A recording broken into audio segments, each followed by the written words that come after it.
Hello and welcome to the channel. I'm your host D-Day, bringing you more Path of Exile Metamorph, and today we're going to be doing the challenge guide for challenges 25 through 36. I will include timestamps in the description below, so make sure to click that button that says Show All. Bringing up clicking buttons, go ahead and hit that like button, let me know that this challenge guide helped you, and subscribe to the channel to help it grow. And if you're ready, then let's play with D-Day. So I have everything written down on a small piece of paper, so you'll see me looking down occasionally. I tried to be as organized as possible. I have the challenges over on the side. Let's see. As you can see at the top, it shows you that 36 challenges we've completed together on stream.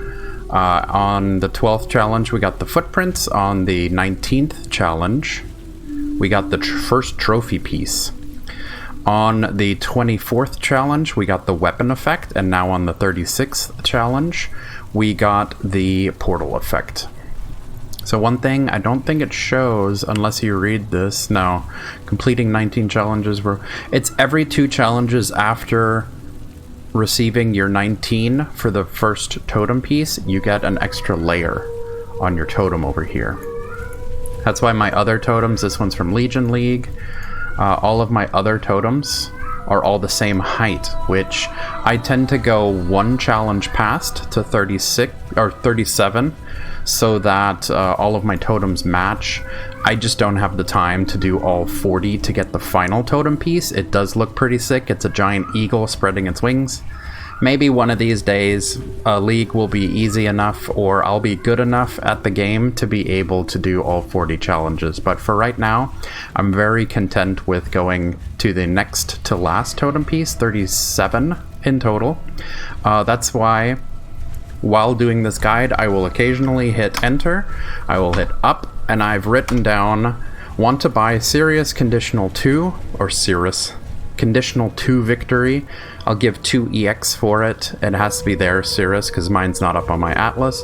Or I want to buy Abazoth because he was completely RNG gated. He did not spawn for me all of the Beyond maps that I did. 1 EX for him so that I can do one more challenge, but it's not part of the guide since the guide is only to 36. But I will ask, because I think it'd be kind of cool if that pops in chat and I complete that challenge, we can get the 37th challenge in the video. So if it doesn't happen, it doesn't happen.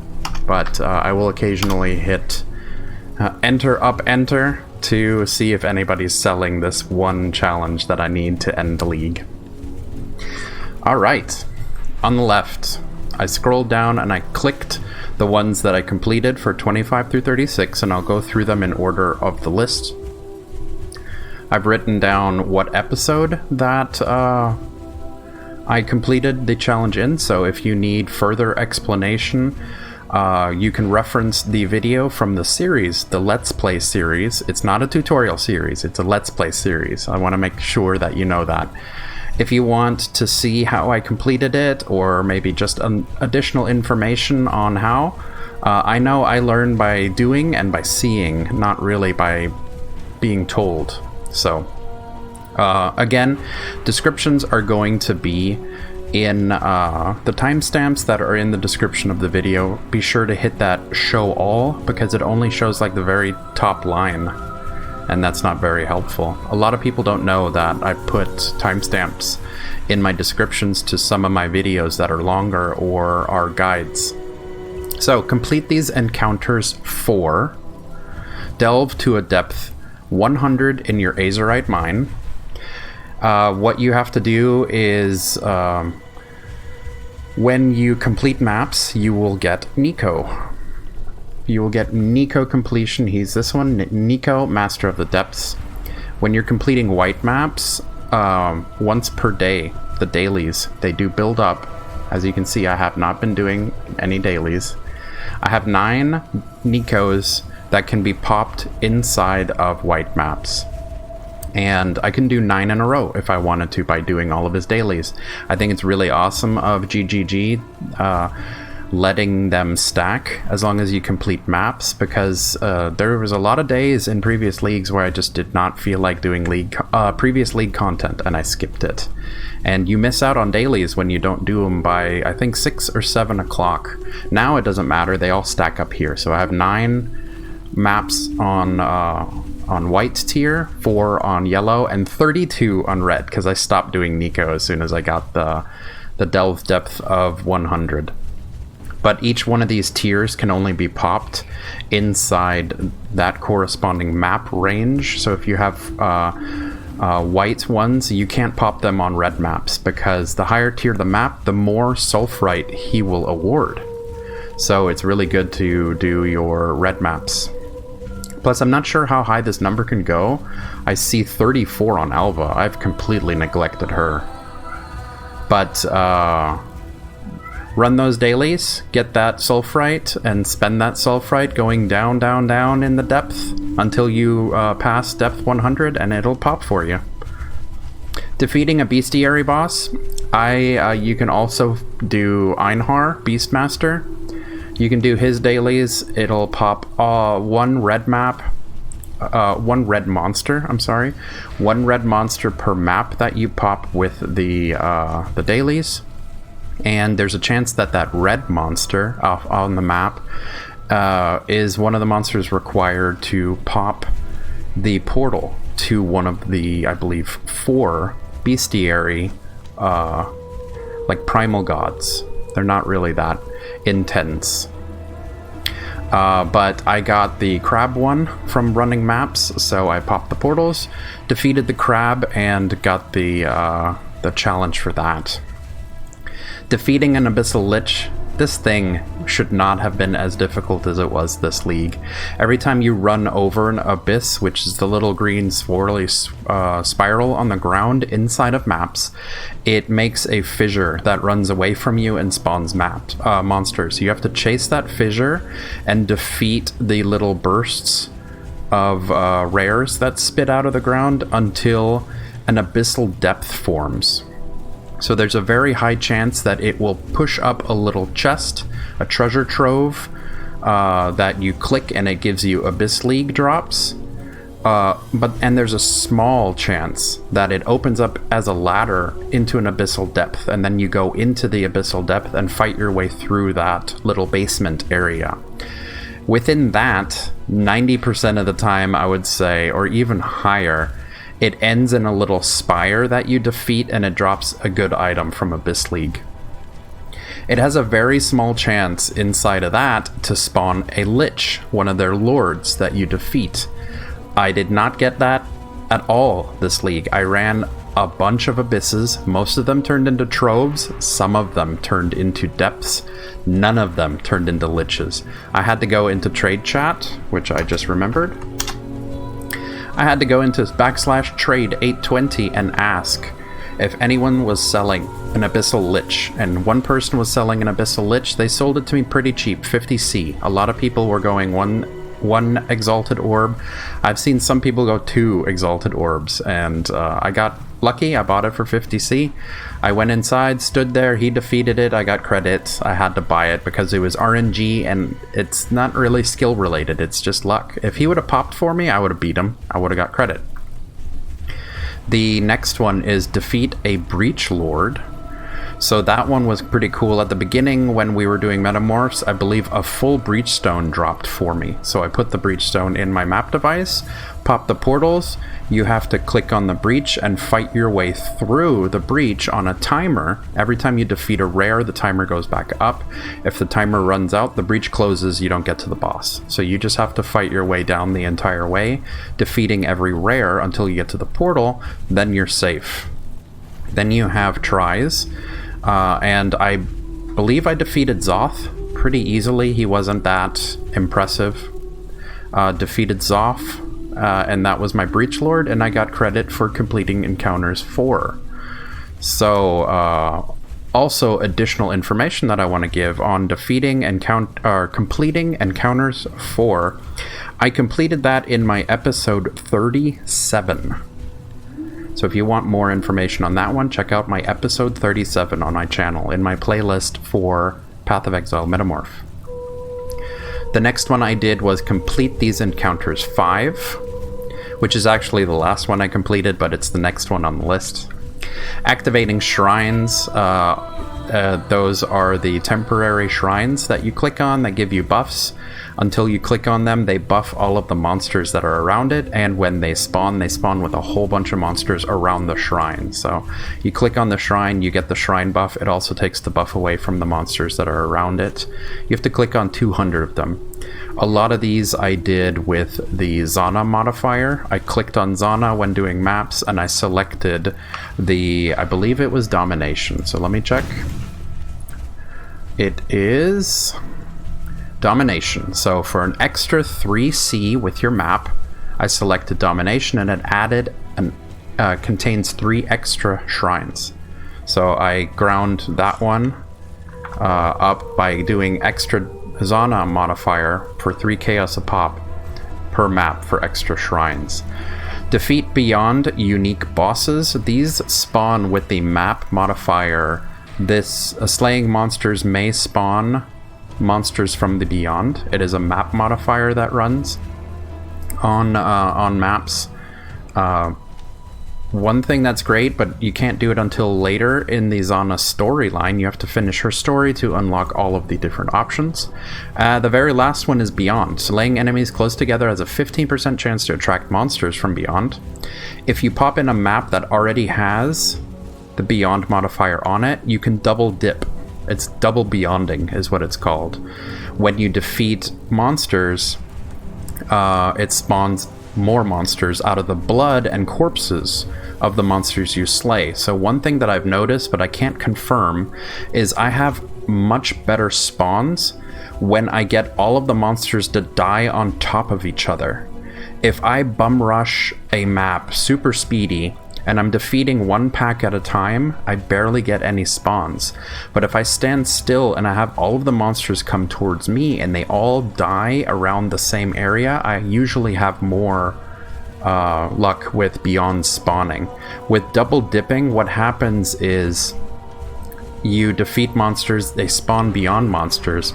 Defeating those beyond monsters will spawn more beyond monsters with the more corpses that you spawn, and then I think there's either a small chance that a unique beyond boss will spawn, or maybe it's a certain death. Maybe it's like a hidden rampage count where you kill a certain amount of enemies in a certain space, it will spawn beyond. I tested a lot of this by trying to purposefully defeat maps slower and beat all of them clustered on top of each other, because I was trying to force spawn Abyssoth. Out of the 5 beyond gods, he is the one that spawns with the abilities of all of the other 4. He is super dangerous and super terrifying, and most of the time he pops up in a map and trolls you hard. And what's weird is most of the time I've gotten him when I wasn't wanting to spawn him. He has spawned in low tier maps, tiers like 1 through 5, maybe even tiers 1 through 3 or 2. Really low, I'm surprised. And I even tried that too. I tried running tiers 1 through 3 for the map completion for the bosses, for 1500 bosses, and to spawn Abyssoth, which it didn't happen this league. I'm trying to buy it, which I just remembered. Abyssoth. And Sirius Conditional 2. Alright. Rolling the map modifier, I found that grabbing all of my white maps and hitting them all with transmutation. Here, I'll show you. Going into my map stash, instead of using your alterations to constantly change the magic modifiers on one map, alterations are more expensive than transmutations. What I did is I grabbed all my transmutations and I magicked all of my maps while searching for the term beyond. So I went through tier 1, all my maps, right-clicked it with a held down shift and I left-clicked with a transmute. If it didn't light up, I went immediately to the next map. And then I went through 3, 1. I think a lot of these are still, yeah, they're still tagged. And then whenever a map has Beyond written on it, the map actually lights up white. Then I pulled it and I took it out to the side. And I don't think I have any in here because I stuck it in my challenge folder specifically. Probably not. I probably don't have any in here. Because I made a challenge folder and I stuck my Beyond and I tried running all of them to get Abyss to spawn. No luck. But that's a great way to save on currency. Use your transmutes on a whole bunch of different maps instead of rolling your alterations on a singular map. Opening Legion Monoliths was the one that took the longest for me to pop. When you're going through maps, you have a small chance to have the purple monolith show up. You don't even need to complete it. You only need to click on it so that it shatters time. That counts as one of opening Legion Monoliths. The way I ended up doing this one is... oh, I think I moved them into my fragments. Yeah, Rusted Legion Scarabs. I bought some of these for 5 to 8 C a piece. Area contains an additional Legion encounter. I bought the last 7 that I needed because I wanted to do it. You put one of these Scarabs in the map device with the map, of course. You can also double up and run Beyond if you wanted to. Like a Beyond map with a Legion encounter with the Zana map mod for Beyond.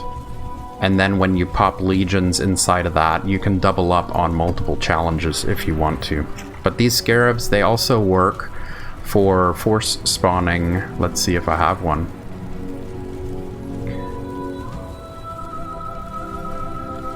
Einhar. Area contains an additional red beast. An area contains 2 additional red beasts. You can pop these to get more Einhar red beasts for the Bestiary mob. And Niko's. Map owner gains 20% more sulfurite, 40% more sulfurite. You can pop these. I would recommend in red maps so that you can get 40% more sulfurite. Make delving a lot faster. Or you get more bang for your buck, of course. The last one, Open Maps with Fortune Favors the Brave, was the first one that I completed because it was the very first Zana map modifier that's available, and I don't think you need to do anything for it. It's part of this one. It's 3 apiece. I just spent the 90 chaos to Fortune Favors the Brave. Sometimes it's spawned. What it does is Fortune Favors the Brave. It is random. So some of these are more expensive. Beyond is 5, Nemesis is 4. So, and before you unlock them as well. So if you pop this, you'll get one of these randomly. So it's fun because it's a gamble. Also, you might get Nemesis and Beyond for cheaper. And also, you can get Nemesis and Beyond and the other ones before you unlock them through Fortune Favors the Brave. So that was pretty cool. I got a couple of Beyond, a couple of Nemesis, while Fortune Favors the Brave at the beginning of the league. So that is another fun fact. So complete these encounters 5. Let me see on my list. Complete these encounters 5. This was my very last episode. I completed this in episode 41, if you want to go to my playlist and check that one out. The next one I have here is Defeat Shaper and Elder Guardians. This one, the Guardian maps, I didn't get any of them to drop. I went to the Path of Exile official website and traded Guardian maps, which are, they have specific names. The Chimera is, I believe, Pit of the Chimera. I might be wrong. If I'm wrong, I apologize, but just search Chimera, Hydra, Minotaur, Phoenix. It should be Forge of the Phoenix, Maze of the Minotaur, Lair of the Hydra, and Pit of the Chimera. If you search those, you can buy them. The drops are very rough this league. I think these are 30 to 40 chaos a piece. I had to buy all of them. The Constrictor, Enslaver, Eradicator, and Purifier are a little bit different. They spawn as an implicit modifier on a map that drops normally, so it'll actually drop with an Elder influence attached to it. The map modifier will say map is influenced by the Elder, map is occupied by the Constrictor. So I went to the Path of Exile official trade website, I searched for the implicit modifier of occupied by ? And then I looked down the list. I bought the cheapest ones of the 2 that I was missing. 2 of these I got as Zana dailies, which that is something you can do. I believe in tier 14 or over, if you do your Zana missions, when you find her in a map, she has a small chance of letting you run a Guardian or an Elder Guardian or a Shaper Guardian map for free. Those are really great ways to save on currency and get this completion bonus done. So defeating Shaper and Elder Guardians, I did this in my episode 36. The next one is Complete Metamorph Encounters 4. These are as simple as run these maps: Carcass, Core, Malformation, Maze, Bog, Park, Dunes, Wasteland, Plaza, Temple, Crimson Temple. I bought these maps because I didn't have them unlocked. And the ones I had, I ran. The higher the tier, the easier it is to get an itemized sample. So what you have to do is run the map, defeat the boss, pop the Tane, make him spawn, go to his little chamber that he has, pick all of the leftmost options, which will have the highest amount of green fluid that fills up the jar that has the little pulsating animation on the right hand side. If it is full, it will turn bright green and pulsate. That means that the unique itemized sample you used, which is most likely from that map boss, it will drop as a permanent itemized sample, which I've gone over in my previous guides. And you need the itemized sample from each of these maps. So what's really cool is I went to Tane's laboratory.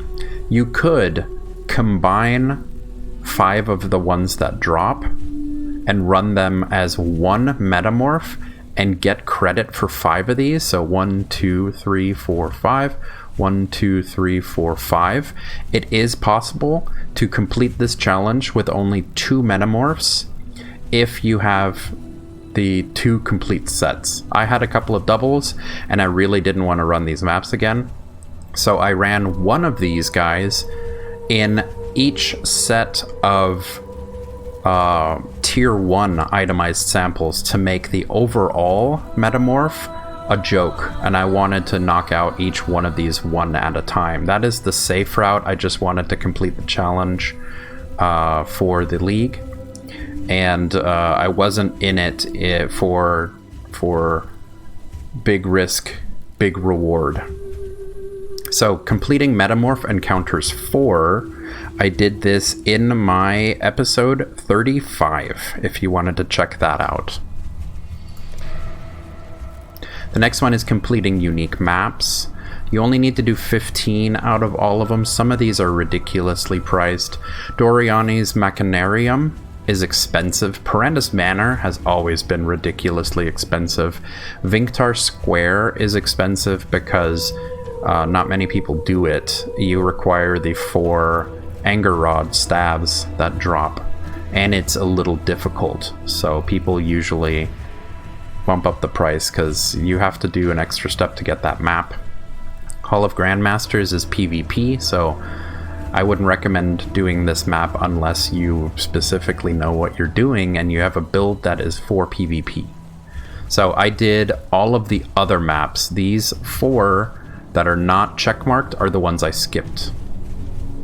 And completing the unique maps, I did this in my episode 34. Also, let me ask trade chat again. The next one I got is Awaken the Atlas. This one was super easy. I went to the Path of Exile website after I completed the Atlas as far as I wanted to with regular Watchstones. Awakening the Atlas means awakening it to Awakening level 8. All 8 zones have 4 Watchstones each. At the end of the league, I decided to purchase 6 unique Watchstones and socket the unique Watchstones. They're like white Watchstones. They go in any slot. I socketed the 6 I was missing after being done with the league, and it raised my Awakening level to Awakening level 8 for this challenge, and it immediately popped that way. One thing I do want to let you know is that these Watchstones are per use. So when you use the last use, which I can show you, I have, this one's gone, this one's missing one, so like I had 1 use left, and it dropped by 6 because this one is no longer 4 and this one is no longer 4. So they are a temporary way to get Awakening level 8. And I did the Awaken the Atlas, was one of my last ones. I did this in episode 40. Do we defeat awakened bosses? I also did this in my episode 40. Let me make sure. I'm speaking too fast now. Defeat awakened bosses, episode 40. Yeah, I did it right after Awakening the Atlas. You just have to do Basilica, Summit, Core, Waste Pool, Tower, and Dark Forest while your Atlas is set to Awakening level 8. So I did the Awakening the Atlas, and then I ran these maps, and some of them I ran as a white tier, white quality map. So I didn't magic it, I didn't alch it, I didn't val it. I ran it as blank, white, and then on top of it, the tier was white as well, because that is the only condition. It's defeat the following unique bosses at Awakening level 8. It doesn't say at tier 14 or at tier 16. So I ran white maps without alching them, without anything. They were a joke. And I made sure to move my my temporary unique Watchstones out of the zone so that I wouldn't use the charges and drop my Awakening level. So I just did these 6 maps. It was super easy in my episode 40, and I got credit for this right after getting credit for Awakening the Atlas. The next one is Defeat Conquerors of the Atlas. This is part of the storyline that you follow with Zana and Officer Kirak. The thing that was frustrating was Baron, Veritania, Alhesman, and Drox. You have to defeat them, I believe, 4, maybe 5 times before they actually check this off. So it's kind of story-wise is they're stuck in a loop of fighting you, but they don't know that they have previously fought you. They just think they're stuck in a nightmare where they're defending themselves from you attacking them. They don't have any sense of time anymore. The 5th time you defeat them, they actually have different dialogue, which is kind of cool. Baron is the brother to Officer Kirak. He actually tells your character to tell Kirak to stop coming into the Atlas to save him, or else he's going to get lost in there too. So I like that a lot. Alhesman talks about finally the nightmare ends. I like that. It's pretty cool storyline. The last one that I defeated was, of course, Cirrus. It took me 3 tries to beat him because there was one of the mechanics of the fight I couldn't avoid.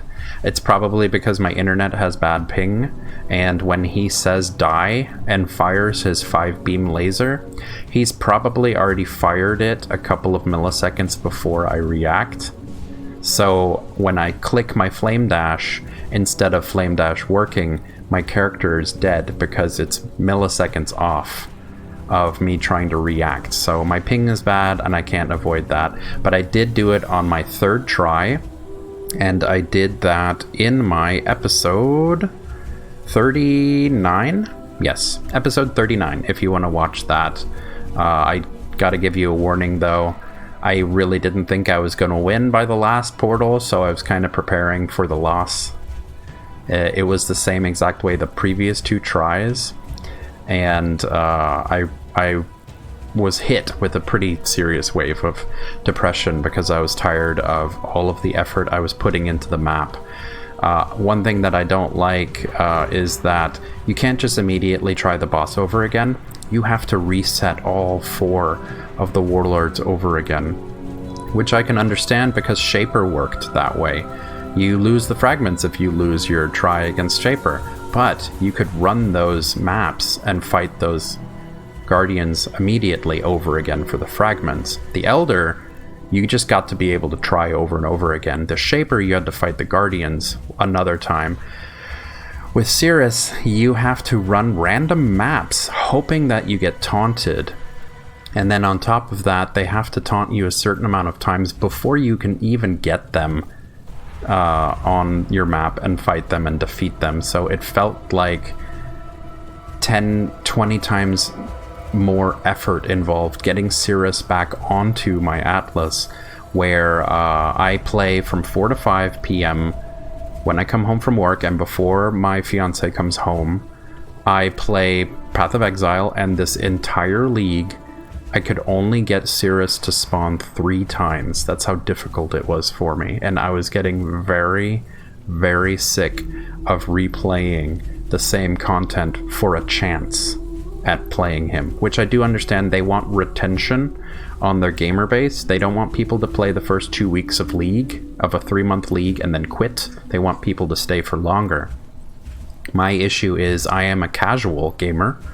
I am not a hardcore, and I love that they are tuning their game to the hardcore audience so that they have a great game.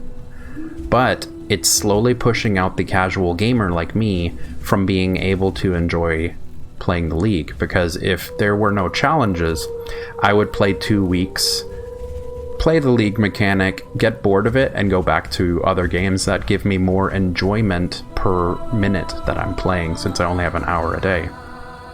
The challenges keep me going in the league, and it's a little bit too difficult to spawn Cirrus. So I probably would have enjoyed the league more too if it wasn't required, if the more difficult things weren't required to spawn. So beggars can't be choosers. It's a free game. I love this game so much. I very much respect this company, and more or less, you know, I want to have more fun. You know, I want to play, but also have a break between leagues, because I'm going to come back next league. There's retention within a league, but you can get burnout. I know there was one time where I played 4 leagues in a row without breaks in between, and then I skipped 2 leagues because I just couldn't play it anymore. And then I would really love to be able to play 2 months out of the 3 months of a league, give myself a month break so that I'm recharged for the next league, and then never miss a league. I think that would be great too. So defeating Conquerors of the Atlas, I'm not sure if I said what episode it was in. Conquerors of the Atlas was in episode 39. The defeating the Shaper and the Elder, so every time you defeat a Guardian from the Shaper, they drop a fragment. You put all 4 of those fragments in the map device. It lets you try the boss. I defeated the Shaper first, and then I defeated the Elder. When you defeat the Elder Guardians, they also drop fragments. You put those on your map device. It gives you a chance to fight the Elder.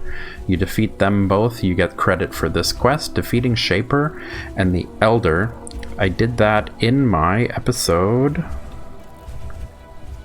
Defeat Shaper Elder in my episode 38. Alright, defeating Conquerors Conditionally. This one is was super frustrating for me, to be honest. Defeat Drox the Warlord after having destroyed at least 10 Vexillium Immortalis bubbles. The deeper I got into playing the Atlas, the higher the awakening levels, the harder it was to defeat Drox. These Vexillium Immortal are the little banners that get placed in the ground, and I'm pretty sure they have an overlapping feature where stuff is immortal if they're within that circle. So you have to destroy the flags that drop. You have to destroy 10 of them before you beat him. It was super easy. I just ran around and I focused on the flags instead of the boss, and I got it on my first or second try. Like I said, later in the league, the fight's a little bit more difficult. You'll probably do this by accident if you continue playing the league. Defeat Alhesman the Hunter without causing any tunneling vipers to emerge. I think I did this in my very first try when it was Awakening level 0. I spawned Alhesman the first time, and I cheesed him so hard that he just didn't get to that phase. So I over DPS'd him into the ground before he even did his phasing, so I got credit for that. That was super easy. Same with Veritania, without being hit by any of the tornadoes or entering the hurricane. The hurricane is the outer circle, which deals damage to you, kind of like the Brine King fight. Instead, it's air instead of water, like it's a storm. Just don't step outside of that and defeat her when before she spits out the tornadoes, which is a conal AoE you have to dodge. And again, I cheesed her so hard that she couldn't phase. She didn't do any of her phasing, so I got credit with that. The difficult one, which was very annoying, was Baron. Defeat the Crusader after every square of the arena has become a mana rune and without having been affected by mana rune. So he's on a grid. I believe it's a 5x5 or it's a 4x4, one of the two. He will sometimes target the square that you are standing on and hit it with like a mine ability. It will do the X and Y coordinates and light them all up, and if you step on it, you take damage, and that's from damage from mana rune. If you step on it, you fail. So you have to get him to tag every single square, which, if you're really good at it, you only need to step on 4 spots, because it does the X and the Y coordinate. So if you're good at what you're doing, you only need to get him to do the ability 4 times. I realized from trying him over and over again, he does not do the ability until he has a certain amount of damage dealt to him. And then on top of that, he does shock. So if you're shocked and he hits you hard enough, you will instant die, which happened with me couple of times. Going back into the arena, he would mana rune the entrance, so I would have to stand still and let the grace period for people who have slow internet. You have, I think, 30 seconds of grace period. I stood there and waited for the mana rune to wear off before moving my character, because you're immune to damage. What I did is I ran along the edges until I got all 4 of the corresponding rows to light up, and then I defeated him before tagging. So that one was the last one I did, and the most difficult. The other 3 weren't that hard at all. But this Conqueror's Conditional, I did this one in my episode 33. So you can watch me finally get the conditional for Baron. I think it took me 5 tries. I was getting very frustrated. The next one is complete these encounters 6, which this is a very expensive one. I purchased an Awakening gem as soon as I had the currency for it. I bought the cheapest one, put it in my off armor set. Oh, this one is I for inventory. My main hand, I put it in my offhand, and after an entire league of playing an hour a day, I only got this guy to level 2, and it needs to get to level 5. So what I did is I went onto trade channel 820, which I just remembered again. Trade channel 820, and I asked, does anybody have a level 5 gem for sale? I gave that person 3 exalted orbs. They gave me the gem. I hit the plus button to level up to 5, got credit for the quest, and then I traded him the gem back for 2 exalted orbs, so he got to keep an exalted orb for that little mouse click. Super easy, super fun, and I'm glad that I didn't have to grind this one for the rest of the league. Socketing a unique watchstone, I purchased one for 10C. I did that to awaken my Atlas. Use any Guardian's Exalted Orb. I searched for the cheapest out of the 4. I bought that one and popped it when I tried to craft. And using an Awakener's Orb, also purchased that one, and I tried a specific craft with these 2 orbs. And that was in my episode 41. I tried to craft a ring that had both frenzy charge generation and power charge generation, and I was going to put that onto my my ranger, my Deadeye that I had at the beginning of the league, that I kind of sort of abandoned because I messed up starting in solo self-found and then not being able to boss with it, so I switched to Necromancer. But completing these encounters 6 is in my episode 41. Completing the epilogue questline, this is the entire story that you do through Zana and Officer Kurak. Picking up the pieces, you find Zana, you do her questline, the Elder Slayers. Actually, I'm sorry, I gave you incorrect information. This is the questline: the Crusader, the Warlord, the Redeemer, the Hunter. These will not spawn. These will not click checkmark until you've defeated them 4, maybe 5 times. The other one, you just have to defeat them once. But both of these quests of defeating all of the warlords and completing the epilogue questline, the Awakener of Worlds, when I defeated Cirrus, it gave me credit. It gave me credit for defeating all of the warlords and for completing the epilogue questline. So completing the epilogue, I did that in my episode 39, which was also the episode that I defeated Cirrus finally. And that is the 12 challenges that I did to grab the Metamorph portal effect. So one thing that I can do, let me ask one more time, turn off trade chat. I will unsummon my minions, and we can do this real quick. Cosmetics, we're gonna go with the Metamorph weapon effect. So that's what it looks like, and we'll go with the Metamorph footprint effect. There it is. It looked like it was highlighted. There we go. So Metamorph footprints effect, Metamorph weapon effect, and Metamorph portal effect. So let me also turn off my my aura. What else is causing so much light? It's probably just my totems that are causing so much light. So there's my weapon effect. Little oil blob.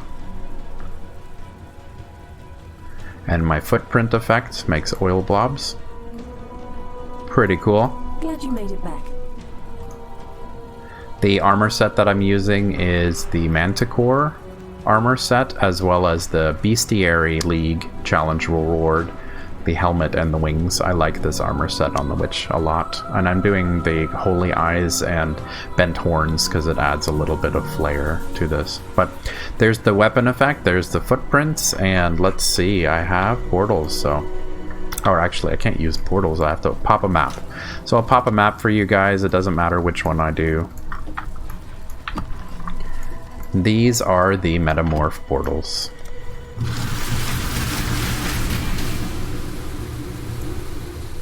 Which I think are pretty sweet. They're pretty cool looking. They look like those disinfecting showers that you see in movies when people are wearing radiation suits and they take a shower. So that's what it reminds me of, the disinfectant showers.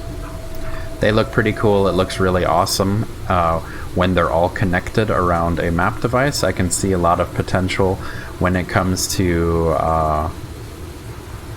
base designing or hideout designing with this water specifically, which to me looks really funny because it changes my super sexy statue that I put in the middle. It changes it to look like that she's taking a shower and we're peeping in from the top. All right. And that's the perfect